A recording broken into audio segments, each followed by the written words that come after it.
Bonjour, aujourd'hui on va parler de OSINT Framework.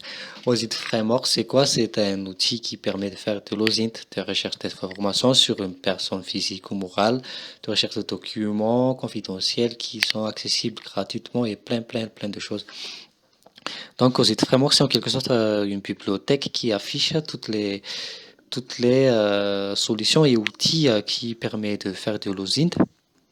Donc on a là par exemple faire des recherches à partir de pseudo. On clique là, on a plusieurs options.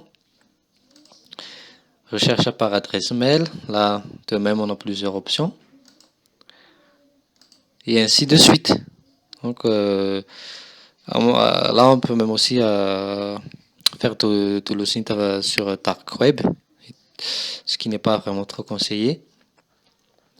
Donc il a plein de choses qu'on peut faire avec OSINT Framework. Et pour l'utiliser, donc il suffit de cliquer sur les fonctionnalités souhaitées. Et après, pour ceux qui sont débutants, donc pour mieux utiliser cet outil, il faut connaître cette légende. Par exemple, quand c'est T, donc ça indique que c'est un outil qu'il faut télécharger et installer sur un PC. Donc ça pourrait être un framework ou un logiciel ou une application sur GitHub et tout ça. Et quand c'est T, donc il s'agit d'un Google Doc, donc il faut connaître, savoir les footprints Google pour faire les recherches.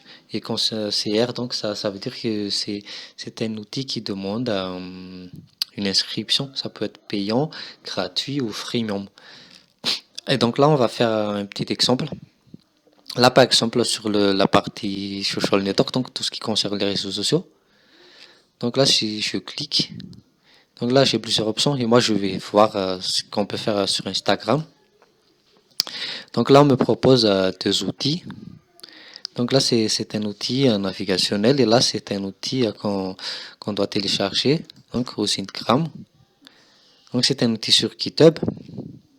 Donc cet outil permet de traquer un profil Instagram, de connaître tous ses comportements sur les réseaux sociaux, comme les commentaires qu'il a fait, tous ses contacts, les emails de ses contacts et tout ça. Il y a plein de choses à faire avec.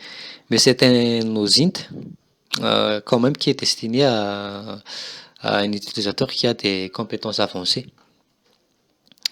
Et après, si on prend le second exemple, donc un Flact Instagram Viewer, donc c'est un outil qui permet de rentrer un pseudo Instagram et de consulter sans être vu les stories et même aussi les télécharger.